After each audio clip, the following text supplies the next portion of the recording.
Yeah, hi. Hello, everyone. Welcome to Sridhar's newsletter and the podcast show called Minimalist Techie. Appreciate you being here so we can connect weekly on interesting topics. If you are looking into my website, sridhargaripati.substack.com, so you can just directly subscribe to the newsletter so you can directly get this directly into your inbox. Do subscribe to our show, Minimalist Techie, or Apple Podcast or Spotify Podcast or on the YouTube platform as well. So I'm sharing those hyperlinks in the episode notes, so you can hear this episode directly on the website or the email which you are receiving. All you have to do is click the play button in order to listen through. So this newsletter is mostly about the articles, books, videos I read or I watch, or my views on a different topics which revolves around my head during the week. So let's dive into today's topic. So nerd alert for sure. So don't have been along.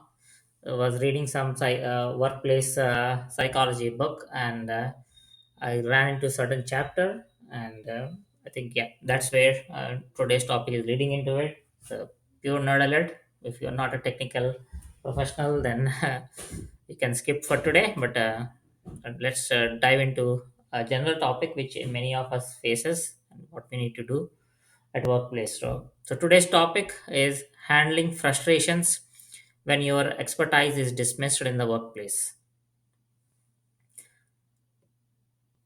So in today's episode, we will dive into an issue that I know many of us have faced at some point in our professional lives. What to do, especially when your expertise is really repeatedly being dismissed or undervalued, especially in a collaborative team environment.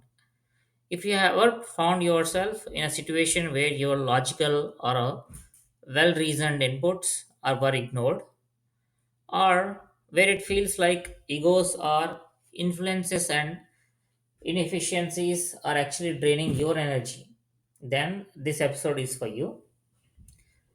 So, we are going to explore why these situations actually happen at a workplace. This is pretty general stuff which happens to many of us at workplace. So, why they feel, why someone feels so frustrating, and most importantly, how to handle them in an efficient way, right? So that it protects your peace of mind and allows you to continue excelling in your role. See, by end of this episode is I hope I give you not just a perspective but an actionable strategies to navigate these challenges which are pretty common at workplace. Let's dive in. So why does this happen actually? So let's start with a honest question. Why do some people resist ideas that clearly make sense? Why do teams actually waste debating over points that seems pretty obvious, right? While every situation is unique, there are you will see this many times at your work. This plays a lot.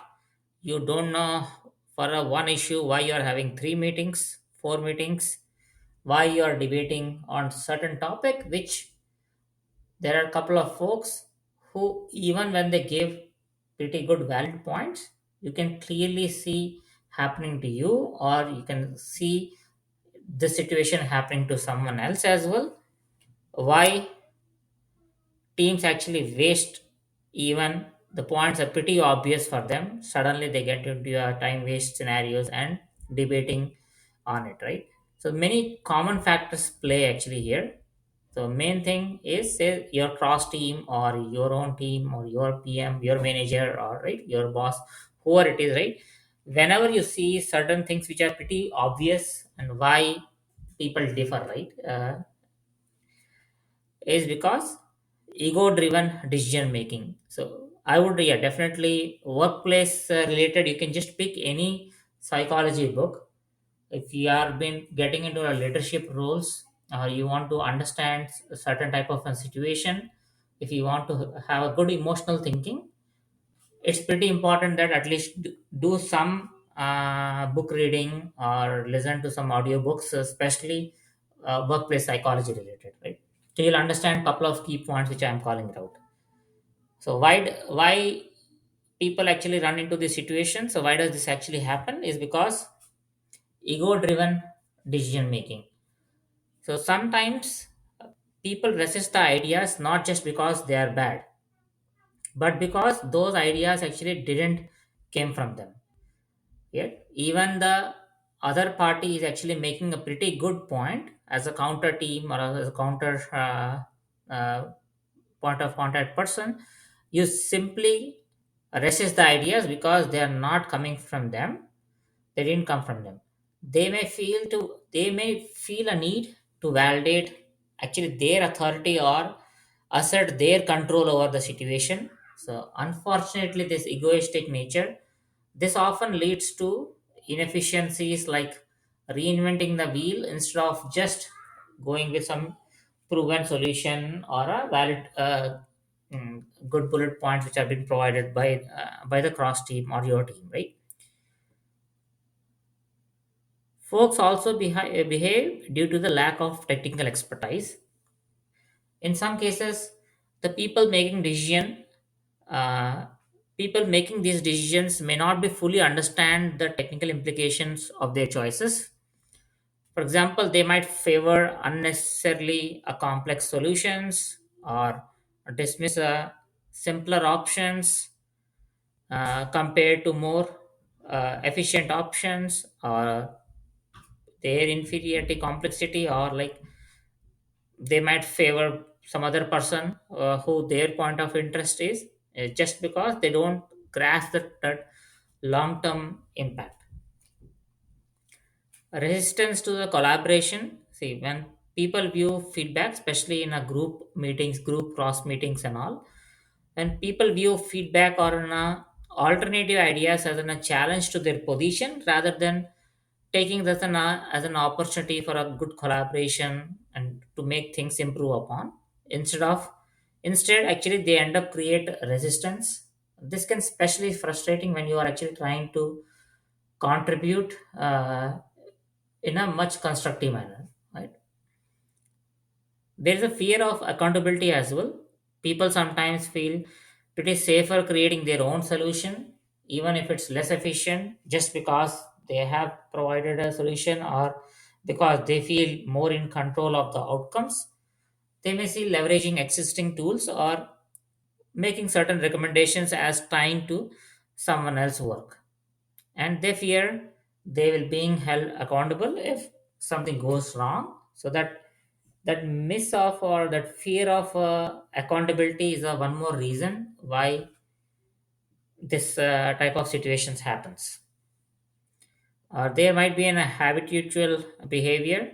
So teams often fall into patterns where the collaboration is almost like lopsided, because if a team is used to make decision without fully considering the inputs from the other team or other stakeholders, it can very difficult to break a habit, right? As they get into this multiple debates with the other team, doesn't matter, a DevOps team is leading to a DBA team, or a DBA team talking to a development team to a QA team, QAT team talking to it. So it happens across in IT organization. You can clearly see when certain cross teams will actually end up debating, not agreeing on the same page on the solutions and all. This becomes a pretty habitual behavior between them, that every time, even the other cross team is actually giving them the right inputs, right details, right solutions, this becomes their habitual behavior not to resist that, right? So yeah, I hope now that you got the context of it. So definitely stuff like this happens pretty common at a workplace, right? So we need to understand why this actually frustrates us, right? So definitely it frustrates, if it happens to me then it frustrates me. If it happened to you, it frustrates you. If it happens to your team gets frustrated, right? Now let's talk about why this kind of behavior can feel so deeply frustrating even for the most patient teams, right? See, main thing is anytime you get into this habitual resistance mode, you will feel lot more undervalued. Either you feel undervalued or you feel as a team you are being undervalued at a bigger with other cross teams, right? See, when your expertise is repetitively being dismissed, it can feel like your skills and the contributions aren't appreciated. See, it's disheartening to put in the effort to offer a well-reasoned advice only for it to get ignored in these cases, right? You will feel always it's a lot of wasted time and energy. See, watching a team implement a inefficient or a suboptimal solution, knowing that your recommendation would have saved their time, your team's recommendation would have saved some time and effort, can definitely feel a lot more demoralizing. It's especially hard when the outcome eventually aligns with what you have originally suggested, but only after unnecessary delays and a wasted energy, spending 3 meetings, 5 meetings, and again coming back to the very first day's approach, right? It's completely feel that you are wasting time and energy in these cases. It does add stress and workload, added workload. See, when the decisions are poorly made, it often falls on you to clean up the mess later. This added stress and the workload can quickly lead to burnout, especially when it feels like these situations are actually pretty good, can be pretty good, we can prevent them. You care about the outcomes. The frustration isn't just about you being right or your team being right, it's about wanting what is best for the team actually, what is best for the project or what is best for a business. So when poor decisions compromise efficiency or the quality, it impacts everyone, so not including you. So, and it can be pretty hard to watch as it plays out. How to handle these situations? So how do you deal with these challenges in a constructive way? Let's break it down into a few actionable strategies. Document everything.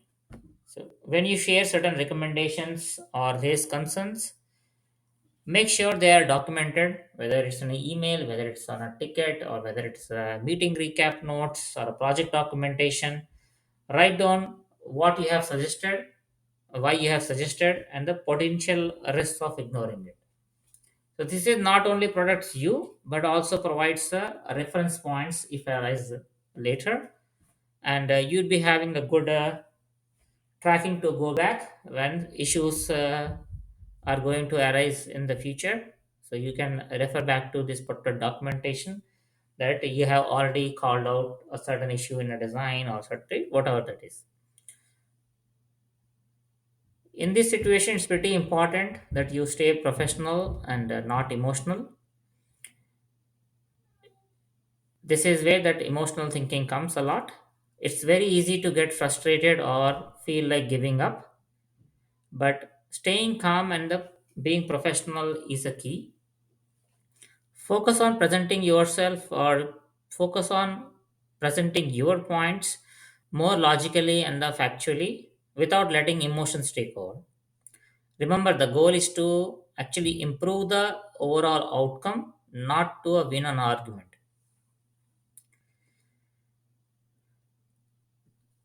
Do collaborate and build relationships. Sometimes resistance actually comes from the lack of trust or understanding with them. So take the time to build relationships with your team members, especially those who are resistant to your inputs. Have a one-on-one conversations to understand what's their perspective and try to find some common ground. So over time, this can lead to a more collaborative and respectful dynamics. If at all, this is not one time you are going to work with that person, or this is not the one time you are going to work with that cross team, right? It's important to collaborate and build relationships, or else, as I said, this is going to become a habitual relationship. The reason why is because once a certain team starts prohibiting certain types of an behavior, always that not agreeing to certain approach, or always are going want to go back to the business even for pretty basic things to confirm or reconfirm additional things, right? So If once they becomes pretty habited, and you know that many teams exists in your own organization as well, where working with the team is a nightmare for a DevOps team, working with the team is a nightmare for a DBA team, or a nightmare for a development team, or a nightmare for a QA team, or whatever. Or it's a nightmare for a leadership team to get a proper project status or a completion status outside of the team, right? Yet, so that's the reason it's pretty important that we have to try to resolve this resistance, or else or else the teams actually will end up getting into in a habitual mode of always showing this resistance. Pick your battles. So not every issue is worth fighting over. So learn to prioritize which battles are most important to the success of the project, or to the business, or to a team. See, for a smaller issues, it might be better to let others take the ownership of their decisions, even if you disagree, so you can save your energy for a bigger challenges. Do we need to escalate on such behavior? uh, yes, you can, but you have to escalate in a more constructive manner. So if the resistance becomes a recurring issue, I don't want things to get escalated for every single issue, right? If the resistance will become a recurring issue that impacts your team's inefficiency, or your team's efficiency or deliverables, don't be afraid to escalate the situation to the leadership. Frame the escalation as an opportunity to for a process improvement rather than a complaint about specific individuals or a teams. For example, suggest creating a more collaborative decision making process that involves all stakeholders upfront.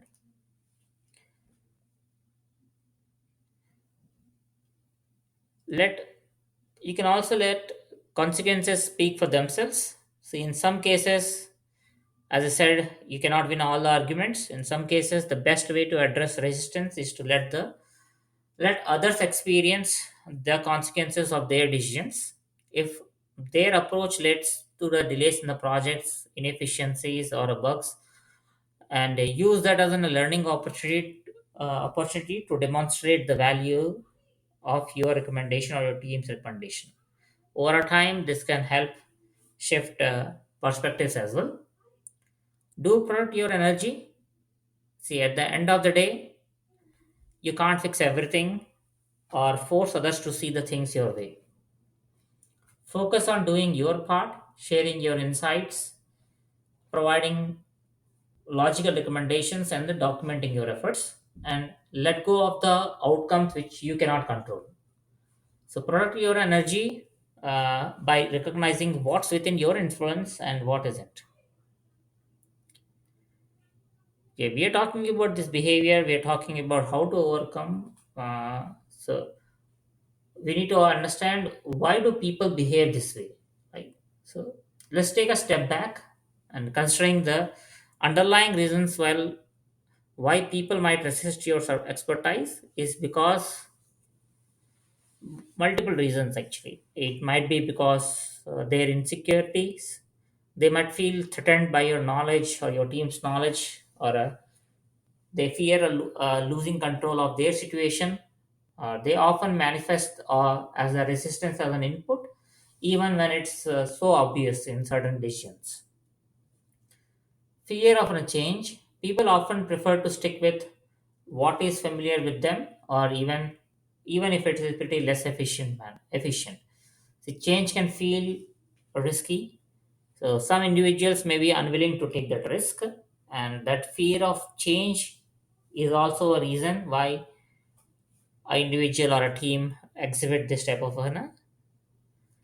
scenario, right? Miscommunication. Sometimes resistance stems from the misunderstanding of what you are suggesting. So, taking the time to clarify your points and address the main concerns to help or to reduce the pushbacking. So, my final thoughts moving forward: these challenges are not unique to you. They are something many professionals face in a collaborative environments. So Yeah, so today topics might looks like, yeah, this is a pretty common situation, Sridhar. So I'm not sure what's a big deal about it. Yeah, this is a pretty common situation, but as I mentioned, right, the reason is if someone doesn't have that understanding of why this is happening, or they do, this type of situations can easily frustrate a resource or frustrate a person, right? They can uh, get stressed, and so I think that's the reason why this is a pretty common situation. I would like to do one small podcast on this, so that if anyone are new into this professional world, so this is a pretty common challenges. So that's the reason I said these challenges are not unique to you, or they are something many professionals actually face in a collaborative environments. So the key is to focus on what you can control. So your professionalism, your communication, and your ability to basically to document and escalate actually when necessary, right? So see, remember, your goal isn't to win every debate. It's actually to contribute to the team's success while maintaining your own peace of mind. So, by approaching these situations with the patience, professionalism, and a focus on mainly on the collaboration, you can continue to excel in your role while minimizing any frustrations to you. So, thank you for listening to today's episode.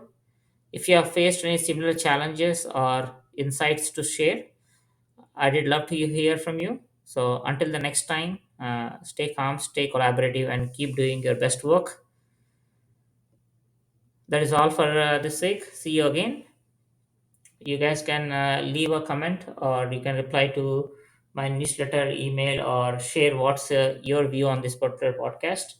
So share, like, subscribe, whatever these days kid says. Stay connected, share ideas, and spread happiness. Thank you.